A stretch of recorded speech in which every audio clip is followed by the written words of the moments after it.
te ramène l'histoire. Qu'as-tu fait de mon fils? Je te l'ai confié dès l'âge le plus tendre.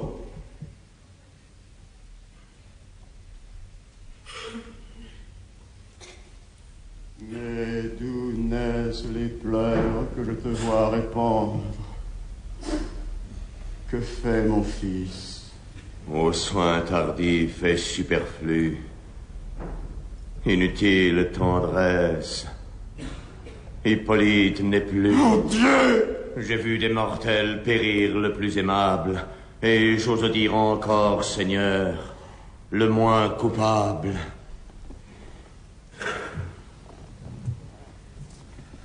Mon fils n'est plus. Et quoi? Quand je lui tends les bras, les dieux impatients ont hâté son trépas. Quel coup me l'a ravi! Quelle foudre soudaine! À peine nous sortions des portes de Trézène, il était sur son char. Ses gardes affligés imitaient son silence autour de lui rangés. Il suivait, tout pensif, le chemin de Mycène. Sa main, sur ses chevaux, laissait flotter les rênes. Ces superbes coursiers qu'on voyait autrefois pleins d'une ardeur si noble obéir à sa voix, l'œil morne maintenant et la tête baissée semblaient se conformer à sa triste pensée. Un effroyable cri sorti du fond des flots, déserts en ce moment à troubler le repos, et du sein de la terre une voix formidable répond en gémissant à ce cri redoutable. Jusqu'au fond de nos cœurs notre sang s'est glacé. Des coursiers attentifs, le crin s'est hérissé. Cependant, sur le dos de la plaine liquide s'élève à gros bouillons une montagne humide.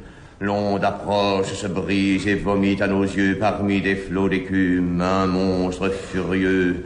Son front large est armé de cornes menaçantes. Tout son corps est couvert d'écailles jaunissantes. Indomptable taureau, dragon impétueux, sa croupe se recourbe en repli tortueux. Ses longs mugissements font trembler le rivage. Le ciel, avec horreur, voit ce monstre sauvage. La terre s'en émeut, l'air en est infecté.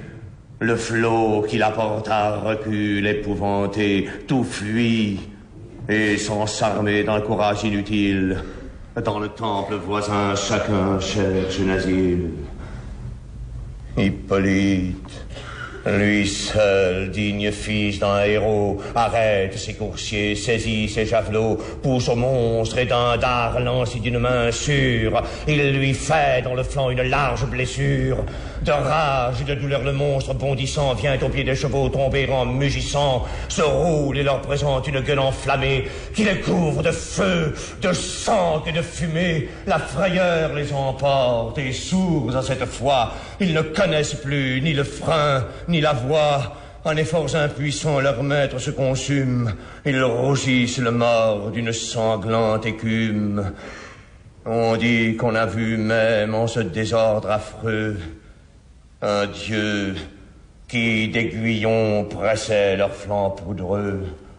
À travers les rochers, la peur les précipite, les cieux crient et se rompt. L'intrépide Hippolyte voit voler en éclats tout son char fracassé. Dans les rênes, lui-même, il tombe embarrassé.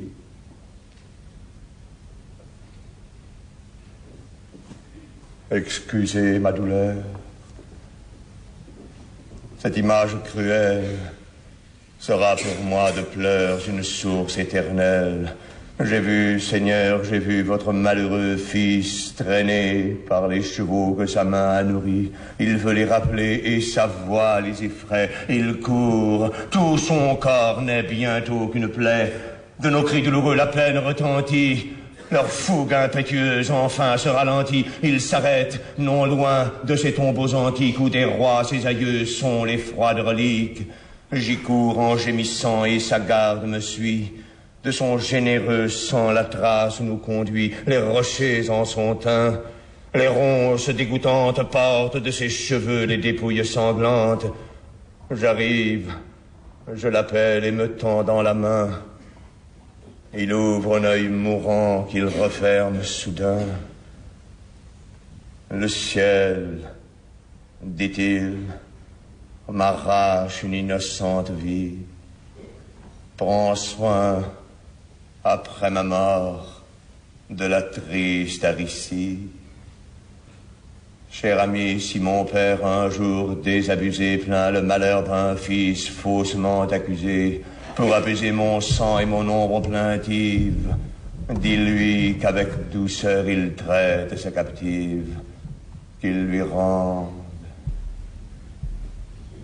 À ce mot, ce héros expiré n'a laissé dans mes bras qu'un corps défiguré, triste objet où des dieux triomphent la colère et que méconnaîtrait l'œil même de son père.